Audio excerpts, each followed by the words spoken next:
Welcome, Corinne. Yay, thank you. Thanks, everybody. I'm so excited to see you, see some familiar faces. I'm just going to jump right in because we only have a little bit of time. And give me a thumbs up, Meredith, if you can see my slides. Yeah, great. Okay, I'm just going to go to full screen. And there we go. All right, so changing your money mindset. Today, we're going to be talking about cultivating confidence for fundraising success. There's literally an unlimited amount of things that we could talk about when it comes to fundraising, and I love to talk about all of them. But one thing that I found, especially over the past couple of years in consulting and working with nonprofit leaders and founders, is that it's really, really important to address working through your biggest fears and also self-limiting beliefs when it comes to fundraising. So I think it's really all about mindset first. And so that's what we're going to talk about today. You know, raising money can seem hard. Money is a trigger for a lot of people. It brings up lots of weird feelings for a lot of people. Asking for help can maybe feel or signal that you're vulnerable, that you're showing vulnerability, which is scary for people. There's the fear of the possibility of rejection, etc. So if you believe fundraising is hard, it will be. If you can cultivate a healthier relationship with money, and then it will make it easier for you to believe that you can fundraise. So that's what we're going to talk about today. And first, I am Corinne. I am, as Meredith said, I also sit on the Alumni Council, a very proud banana slug. I am Kresge College 2011 Sociology and Film and Digital Media graduate.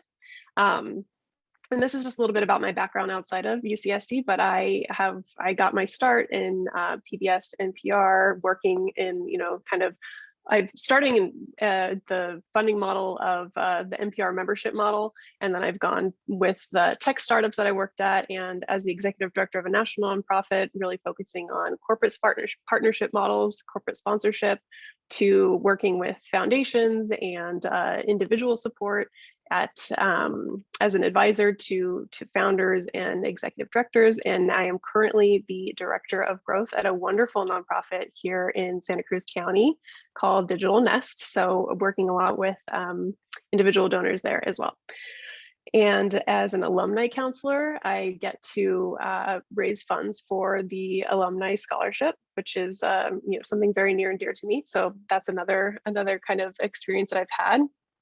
Some recent fundraising wins that I want to kind of shout out have been coaching the founder of our organization, Digital Nest, through a multi-million-dollar gift ask. So walking him through that, getting him pumped up for that, making sure that he felt bold enough to make this major ask of a major donor. He made the ask and received it, which is wonderful.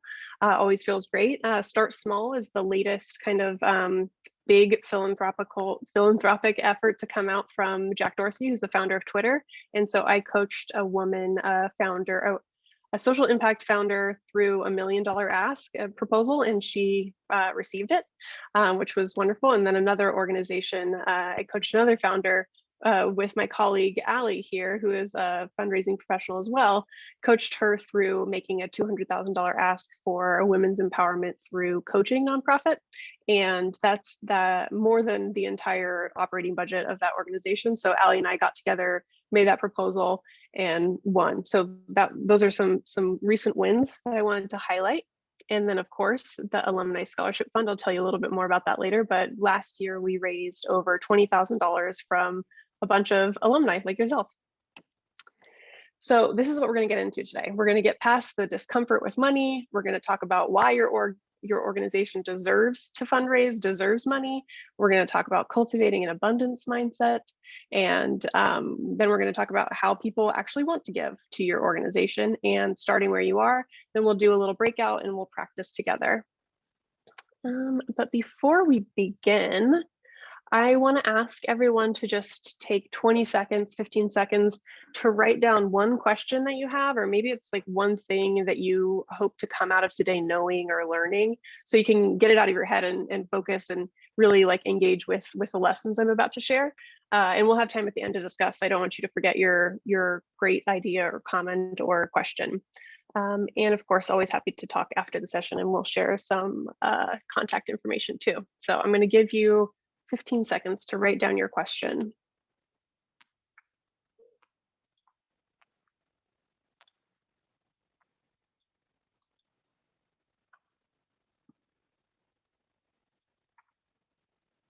All right, that's about 15 seconds. Okay, so here's where we're going to start. Lesson number 1, asking for money is uncomfortable. And so the belief that you have to overcome is that money is bad, or it's wrong to talk about it, or it's a taboo that, you just don't like to talk about money.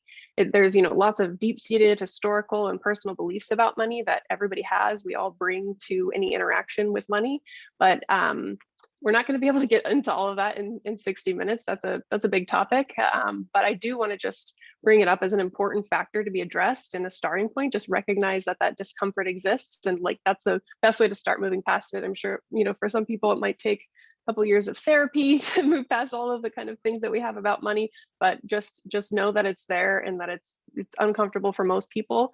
But you need to move beyond that, because believing that money is bad or dirty or inappropriate to talk about will make it very hard to fundraise, because you have to talk about money when you're fundraising. So wanting money for your organization but resenting having to want it creates another tension. So just try to believe that money is a positive resource that gets our most important work done. Because without it, what's possible? Everybody can't volunteer all of their time. We need to pay staff. We need to pay for supplies. We need to pay for everything that makes a nonprofit run. So we need money to do that.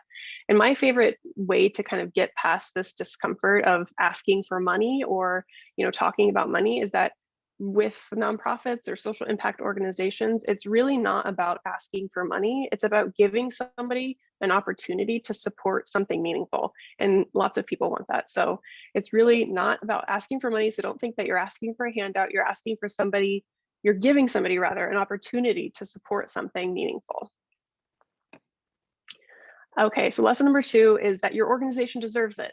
And sometimes people think like, well, people don't want to give to us. They want to give to these other big nonprofits, or they want to give to this other cause. They don't want to give to us. People just don't give to us. Well, really, it's you have to know why your organization deserves support. I mean, you must believe in it, right? If you're working with that organization, if you're volunteering with that organization, if you're leading that organization, especially, you must believe in the mission. So tell me why it's important, why it matters to you. And that's where crafting your message, or as we call it in the biz, a case for support, is vital. So you truly know why someone should give and what the money would do to help your organization with. So the kind of definition of a case for support is that it should include an emotional appeal for why the project or the organization matters and convey the impact. So emotional appeal, convey the impact to a prospective donor, that in like how can they make impact through their participation or through their gift. So basically what you want to do with a case for support is turn the mission into your own words. And then, if possible, add a personal anecdote or add some kind of piece of impact that you're aware of with the organization that would inspire somebody, to give or to personally connect with the mission. So I have an example from a founder that I recently coached through a proposal. And so I told him to craft a more compelling case for the support for the proposal. And so here's the mission, which is a great mission. It's our mission is to foster a visionary mindset in young women and men and enable them to become innovators in their own lives in communities. Our programs for educators and youth leaders offer a future where every young woman in Peru becomes a leader in her own life and community before graduating secondary school. Like I said, it's a great mission. It tells you what they do. It tells you how they do it through, youth and educators in these programs. But what it's kind of missing is why. So why is it important? And if you've ever seen that like very famous Simon Sinek TED Talk, I think it's like one of the most watched TED Talks of all time. He talks about the golden circles and the power of why and starting with why. And so the case for support, on the other hand, helps frame the problem that the organization is addressing and gets to the why and some of the impact and some of the kind of more inspirational pieces. You could even go further and add like an anecdote to this, but I'll just read this really quickly. So here's the case for support instead of the mission. Girls in Peru are highly motivated and capable to become leaders, but the public school system leaves them feeling as outcasts instead of agents of change in this critical moment. We offer a future where every young woman in Peru becomes a leader in her own life and community before graduating secondary school. So for me, that inspires a little bit more. It also tells me what problem they're solving. And it doesn't just say like what they do and how they do it. It talks about why it's important. Okay, so lesson number 3, embrace an abundance mindset. The belief to overcome here is that, money doesn't grow on trees and supporters are scarce. So you really need to kind of change your mindset here. The truth is that there is enough money for everyone. There is more than enough for everyone. And there's no magic limit to generosity or philanthropy. So when you approach fundraising from a kind of from abundance, you'll raise more. So if you believe that money is abundant and available to you, which it is, your organization will be able to raise more. So one of the pitfalls that I see again and again, or time and again with founders that I coach, is that they just kind of are afraid to be bold because they think that there's only a little bit that they can get. So they don't really go for what they need. So say a founder needs to raise $100,000 and then they start asking a few people for $100 each. That doesn't, that's not going to add up in the time that you need to raise that money and the effort that you're going to put in. So I recently coached a founder who understood that a prospective donor that she was approaching, an individual donor, a high net worth individual donor that she was being introduced to had massive capacity to give. And she was up against a year-end deadline. She had to raise $200,000. And because it was the first time that she was asking this new potential supporter for money, she asked me what I thought of asking for this kind of initial gift. She said, how about 10,000? So remember, she's needing to raise 200,000 in a short amount of time, and she's gotten an introduction to somebody who has a big capacity to give. So I told her to ask for 50,000. I think that would get her to her goal a little bit quicker. This donor had proved that they had been giving big gifts in the past. And what's the worst that can happen if you ask somebody who is expecting to be asked? If you ask them for 50,000, the donor could say, well, I can't do 50,000, but I could do 10,000 because I believe in your mission. And there you go. It's a learning opportunity. You tried. Instead, she did go and ask this donor for 50,000. And guess what? She got 50,000. So actually a more seasoned fundraiser that she was telling this to said she should have asked for 80, and she's probably right. She probably would have gotten 80. But I thought the 50 was pretty good, especially given that she was going to start at 10. So go bold, ask for what you need. This year in particular, I think you've probably all heard that there's been a massive increase in philanthropy during COVID. I don't have the numbers for all funding streams, but I know that corporate giving is usually only 5% of all philanthropic dollars. And this past year, it's gone up to about 44% during the first year of the pandemic. So there's lots of money to be spread out to many organizations. There's money out there and you just need to ask for it. Okay, so donors are looking for causes. People want to give. Donors want to support you. Volunteers expect to be asked. Like I said, I'm a volunteer for the Alumni Council. I expect that I'm going to be asked to donate. And so I think this goes back to lesson number 1 and that really important reframe. You're not asking someone for money. You're giving them an opportunity to support something. So if they're already involved as a donor, if they're already involved as a volunteer, if they're already involved in some way because they've attended some of your events, they want to be asked. They deserve to be asked. Some will honestly feel disrespected if they aren't asked, and that's actually a big lesson that I've learned from Allie over the past year, is that people do expect that you're going to ask them if they've expressed interest in your cause. People are going to expect that you're going to ask them. So people love to be needed. They love to help. And by fundraising, you're not only making your organization stronger, but you're helping donors become better people by being involved in your great cause. And finally, let's see here. Does this work? You miss 100% of the shots you never take. So you can't raise funds without asking. That was originally Wayne Gretzky and then Michael Scott, and now I'm telling you. So claim responsibility for that great quote. So you can't raise money without asking. You miss the shots you never take. So take shots, go bold. Okay, lesson 5, start where you are. You don't need money to raise money. You don't need a full fundraising team. You don't need a big strategy. Just start where you are and with what you have. So, look around and see, what do you have time for? What resources do you have? And then prioritize accordingly. So you can fundraise for free. You can start by relationship building with people that are invested in your organization in some way. The more you ask, the more you will receive.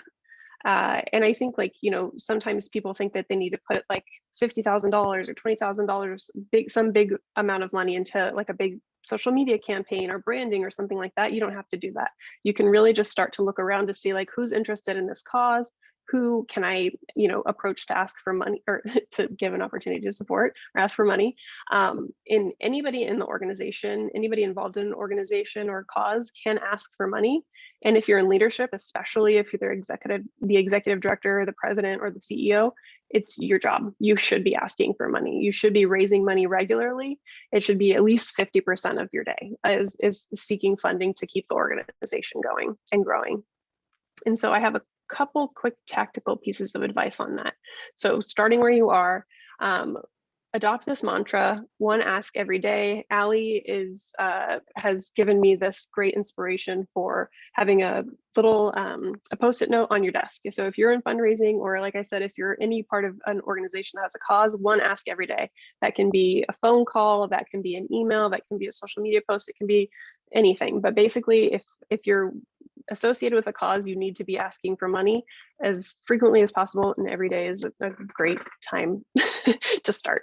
So, and then there's a rule of thumb too. So there's obviously like an art to all of fundraising, but there's also a science. And so for every gift that you hope to receive, or every donation that you hope to receive, you need to make 3 to 5 direct asks. That means if you want to get 50 gifts or donations, you need a list of 150 to 250 people that you plan to ask.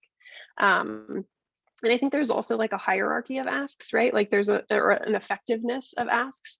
I think over the phone or on Zoom is the most effective way, if not in person, at an event or something. I'm just talking about what we're able to do now.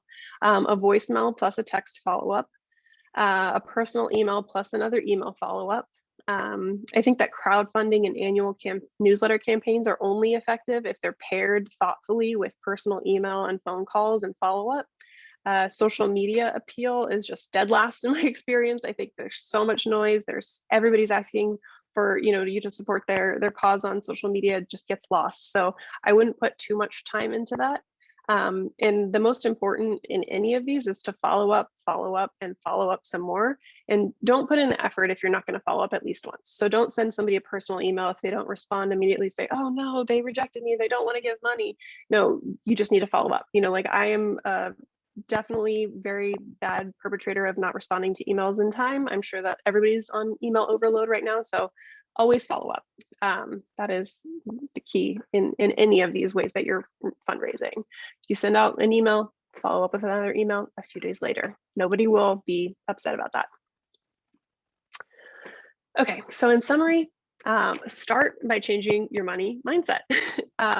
Get past the money discomfort, know that your organization deserves it, believe that, cultivate an abundance mindset, know that there's lots of funds out there that you can be asking for and be receiving. And you can't raise money without asking. You miss 100% of the shots you never take. And you should be asking frequently. So one ask every day is a great mantra to kind of to adopt. You know, I think I said this at the beginning, but your fundraising success really starts with a healthy relationship with money. So if you believe there's no money and no one will give, you don't have anyone to ask, then that's what will happen. If you know, that's all self-limiting and limiting your organization's ability to deliver on its mission. But instead, you know, start to believe that fundraising is easy and it's joyful. And even if you don't quite believe it, changing the way that you kind of think or speak or feel about it will actually create a better outcome for your efforts.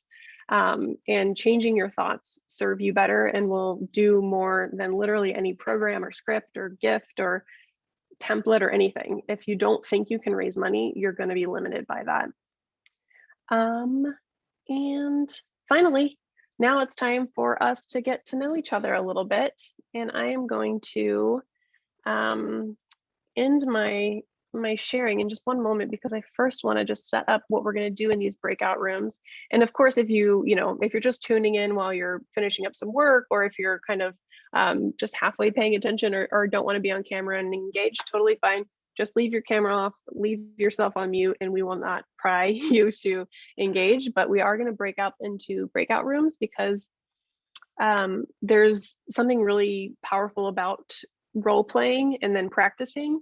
And like, it's one of the things I love to do the most with my clients, because you actually have to practicing out loud what you plan to say, especially during an ask, because it's such a, you know, it can be such a kind of stressful experience. So we're going to practice. We're going to break into 2 groups. Allie's going to, oh, actually, you know what? I think we might have a few enough people that we can stay in one. No, let's break out into groups still. That way we can have a little bit more intimate conversation. But basically we're going to break out to groups, and then we are going to just practice turning a mission into a case statement. So if you have an organization that you work with or one that you volunteer with, bring that mission statement and we'll turn it into a case statement, and then you'll practice asking, practice going through the case statement and making an ask. And we'll probably only do that with 1 or 2 volunteers. So I am going to actually quickly just take us back to the case statement example. So bring your mission, we'll turn it into a case statement. We'll talk about why you do what you do and why it's important, and get at some of the impact. Okay, so I'm going to stop sharing, and I see that there is some conversation in the chat. I don't know if there was anything. Allie, was there anything that popped up that needed addressing? No, nothing in the chat that needed, no questions needing answered. Okay, awesome. All right, so I think we're ready for breakout rooms. And again, if you're just kind of listening in, feel free to stay off camera and stay on mute, but let's break out now. Sounded pretty good. How do you ask? How do you ask on behalf of another nonprofit? That was the question I was about to ask. So a nonprofit that you, well, actually, I'll just say really quickly, you know, that breakout room, the next section of this, the rest of the time I think we have is for Q&A. So we're just going to discuss. So we'll start with that question. Richard, are you a volunteer for an organization, or what context are you hoping to raise funds? We hope to raise funds for some nonprofits that we support. We donate our time to these nonprofits. If they get the fundraising, they will engage, and begin to be fee-paying clients. Got it. Do you have any thoughts, Allie? Yeah, I actually was just going to say that one of the strongest positions to come from to ask is from a volunteer or a donor standpoint. So if you're somebody who has already chosen to invest in an organization, whether it's as a board member or a donor or a volunteer, or in your position, Richard, it's similar. That's even better than someone in the organization asking for themselves. It comes across really strong that you're choosing not only to invest in them, but also spend your time asking as well. So all it comes down to is getting that same message that would come from the organization, the case for support, what do they need, what do they need it for, all the things we've been talking about, and then adding that juicy piece about why you choose to invest in it and what it means to you. And that's the cherry on top, and it makes it an even stronger ask, I think. Yeah, absolutely. Great point. All right, so any other questions lingering either from what we discussed before, from the case for support discussion? Now's the time. Let us have your questions. I think it's a small enough group that if folks just want to unmute themselves and jump in, otherwise you can use the raise hand feature or type in the chat box. But feel free to unmute yourself and jump in if you've got a burning question. Those questions you wrote down at the beginning of the session, right, Corinne? Didn't you have? Oh yeah, that's right. Yeah. Like, what were you hoping to get out of today? Yeah. What were you hoping to spend time on? Can I add a quick anecdote while people think? One of the things I think about when it comes to that confidence piece, sometimes you find yourself in a position where you can make an ask and you feel like you're doing everything right. You got the meeting. And then you can sort of get a little fearful somehow. Maybe you're all of a sudden like, wait, do they know I'm about to ask them? Or you start questioning for all sorts of reasons, questioning whether it's the right time. And we just have an anecdote for Corinne and I from an experience we had where somebody we were coaching about making asks had an email chain with someone, set up a conversation saying, we'd love to talk to you about ways to engage and support the organization. That's a very nice, soft way to ask somebody to do an ask with you. want to talk to you about ways to engage with us or want to talk with you about things you can do to support us. That's a pretty obvious underlying tone of, we'll probably talk about fundraising. But in her mind, she got nervous. She was like, I don't know if I was clear enough. And so she didn't talk about fundraising, and they were offended. And this person had capacity. And by the end, she was like, what are you asking from me today? And kind of got flustered, and it didn't go that well. So it was, it's sort of a good anecdote, like asking will actually usually at that point flatter someone. And like Corinne said earlier, if they can't give or if they have a reason, the worst that can happen is that they'll say no or say they need some time. But I'd say the worst thing that could happen is that you offend your potential donor and don't take that chance. So Totally. So Corinne and Allie, we've got Sebastian with his hand raised, and then there's a question in the chat box after that. Awesome. Go ahead, Sebastian. Thanks. So I've been told that when you're initially starting your fundraising, you have more success and like you build more credibility by getting smaller grants or forms of funding. And I've also been told that those smaller grants are easier to find if they're local, right? And I guess that means different things for where we are, if we live in big cities, et cetera, et cetera, et cetera. But regarding smaller sources of funding, if those things are true, like where are good places to begin looking for them? Yeah, I think that's a question about what's the right fit fundraising strategy, which could have been another hour, or more, but the right fit fundraising strategy for your organization.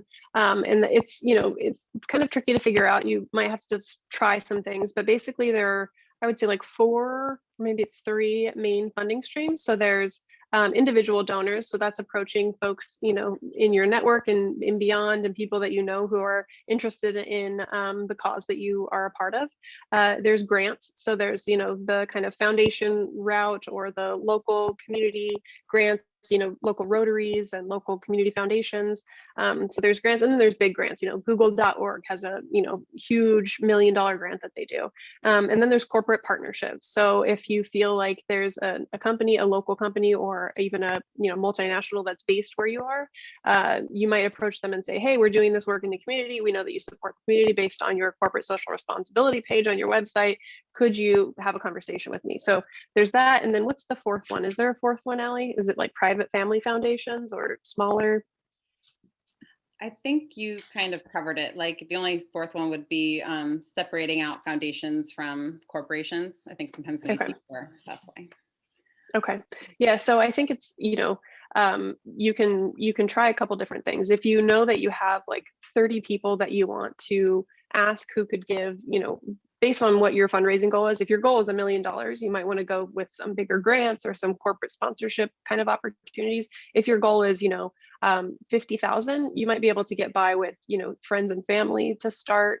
Or Ellie, actually, do you have any thoughts on just like where to start with the smaller grants question? Well, yeah, I do. We're sort of facing that problem in my organization where we're actually really large, but to kind of get started and introduce ourselves to fundraising, we are having to find ways to make ourselves small. So we're kind of doing it by region. And so a good thing to do is find other organizations that are similar to yours, other nonprofits that have some similar interests, even just any overlapping interests that are well established, and look at their website, at their list of partners and supporters. It feels like you're cheating, but you're basically seeing who gives to them, and if you'll find overlaps. I mean, there's a lot of ways to research local grants, Googling, searching grant lists, but that's one of my favorite ways to find people who are actually giving to actual organizations in your area, and you can just start out reaching out and building those relationships and introducing yourself. So that's what's been working for us. That's great. Yeah. Look at the myth. How can you make a USP in a networking event? To encourage interest. What's a USP? That was Richard's question. Mm-hmm. What I was referring to is unique selling proposition. Oh, okay. I call it a UVP, unique value proposition. Okay, cool. So how can you make a unique selling proposition in a networking event to encourage interest? I think for me, when somebody is speaking passionately about something that they're interested in, that engages me. Like I want to learn more. I think in our little breakout group, we talked about the power of story. So the power of telling the story of one of the constituents that your work serves. So, I think it was Christina's organization. It works in serving youth. It's an educational organization. So telling the story of how one of the young people's lives was transformed through the work that you support. I think, people will remember a name. So if you say, Christina was, a sophomore in high school who came into our organization and was supported by us, and then went off and supported by, like whatever the story is, a first name is always good when you're talking about constituents and telling a story, and just really share that impact. And if you are passionate about it, other people will get attracted to that, I think. What about you, Allie? Yeah, I would agree. Just being able to speak about any story, and then finding a way to finding an opening to create a chance for you to have the next follow-up, have the ball in your court at the end. So if you can somehow have conversations, or if you're speaking in front of people, to say, this is what's going on, and I'd love to follow up with all of you to ask for your feedback on something, ask for your advice. So your personal story, and then a reason why you're going to reach back out, because you always need that door open for following up. And then they can choose to ignore you if they want, but you've created that opportunity. And something you guys might have heard, a common fundraising phrase is, if you ask for money, you'll get advice. If you ask for advice, you might get some money. So find opportunities to ask people for advice and feedback and on stuff that you're working on, and then that can open the door. That's a great point. And also back to Allie's point about kind of researching who is supporting the local or, similar kind of affinity organizations to yours, and doing research on those organizations or those individuals. I think like getting that call with them, like I mentioned, a call, a Zoom is the best place for an ask versus email, especially if it's a new conversation. And I think one thing that you can do in that call is ask, hey, I saw that you support, the Boys and Girls Club of Monterey. Like, can you tell me why you support that organization?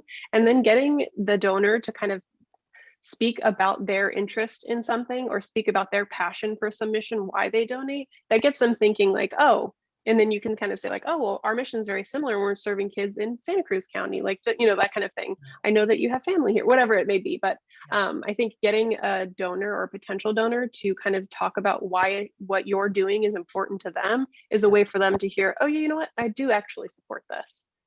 This be as effective in a Grapevine, Remo, or breakout session. I don't know if you've heard of Grapevine. No. It works like this. They have, I'll explain later, but in a meeting like this, like in a Zoom breakout, we have a system called Grapevine that works similar to this, but it's a lot more effective. Would those techniques work, in a smaller breakout room when you're making introductions to small groups? Cool. I don't know. I think that the best way to make an ask is one-on-one. What do you think, Allie? I think for an ask, for sure, if it's a networking or opportunity or a chance to introduce, like sometimes a great way to try to fish for new donors is to have an open house, info sessions, ways to get people to want to learn, and then think something like that would open the door for a more individual ask is the best way to go. Even in my past experience, when we've had very clear fundraising events, we still make the ask later. We do basically a pre-ask, we sell it, we do the case and the pitch, and then the ask happens after the fact. Awesome, thanks. And thank you everyone for all your wonderful Really questions. Great. Yeah, I have one more thing to show you, and that is how to make an ask. So here we go. So you didn't think you'd get out of today without me making an ask. I want to model this for you. So this is actually a real ask for support for something that's very meaningful to me. So as I mentioned, I'm on the Alumni Council with Meredith and Mike. We are some of the people responsible for Alumni Week. So thank you for being here. So this has been our impact for the past 30 years of the Alumni Association Scholarship Fund. It's really all about giving funds. So it's $3,000 for students who both have need and who are in good academic standing. So for me, I would not have been able to go to UCSC without the support of scholarships like this one. I'm from Salinas. I'm a first generation grad. I'm the first person in my family to go to college. So it just would not have been possible if it weren't for scholarships like this. for me to go to UC Santa Cruz, which gave me so many opportunities and got me to the place that I am today and empowered me in so many ways. So we are all alumni, or most of us are alumni of UCSC. And I think the best way that you can support your alma mater and kind of give it back to the next generation is to support the Alumni Scholarship Fund, which is direct aid straight to students, $3,000 a year, every year that they're in good academic standing. So I think we're going to share in the chat where you can donate. Please do if you are able. And finally, I just want to say, thank you. And you got this. You know, sometimes all it takes is just like a little bit of pep talk. I hope you feel inspired and empowered. If you leave with nothing else, leave with a confidence and belief that you can raise money, you should raise money, and people want to support your cause. And I hope to see you at other Alumni Week events. And thank you so much, Allie, as well for helping. Well, I just want to echo my appreciation to both Corinne and Allie for sharing your expertise and insights with us today. I loved the breakout room option. That was a change up from some of the other Alumni Week events I've been to. So nicely done there. One of my takeaways was actually at the very beginning, Corinne, which was about, if you think fundraising is hard, it's going to be hard. That speaks to me personally. So I've got something to work on just by reframing my perspective around philanthropy. So thank you for that. Just a quick note before we go, we just want to thank you all for joining us as part of this year's virtual UC Santa Cruz Alumni Week. We hope you've enjoyed today's event. If you're ever interested in volunteering with UCSC in any way, you can email alumni@ucsc.edu and our staff will put that in the chat box. We'd love to connect you with organizations and other opportunities that you might be most interested in. And typically I'm supposed to make the pitch here for fundraising for the Alumni Association Scholarship Fund, but Corinne did that for me today and she did it better than I could, although I feel like I walked away with some good insights today that's going to make me better the next time I have to make that ask. So I would just note that any gift is appreciated, whether it's to the Alumni Association Scholarship Fund or something else on that page that might be of interest to you. So thanks again, everybody. Enjoy the rest of Alumni Week. We're so glad to have you as part of the Slug community, and we'll see you soon. Well, thank you. Thanks, everybody. Thank you.